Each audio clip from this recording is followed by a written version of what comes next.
Welcome to my YouTube automotive channel. Today I will show you how to replace a battery in a Buick Key Fob.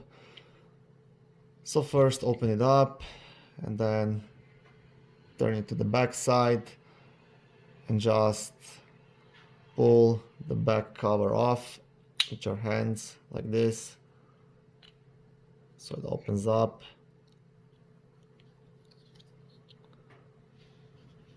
And here's the battery.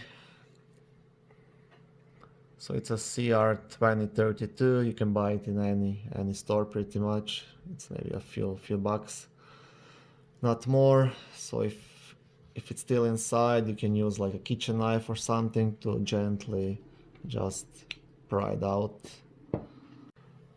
Once you have a new battery, just put it back in the same way and just pop the cover back on. And that's it. So once again, when you want to remove it, just pull this back cover off. See? Thank you for watching this short video. If it was helpful, please subscribe to my channel and help me expand it. Thank you.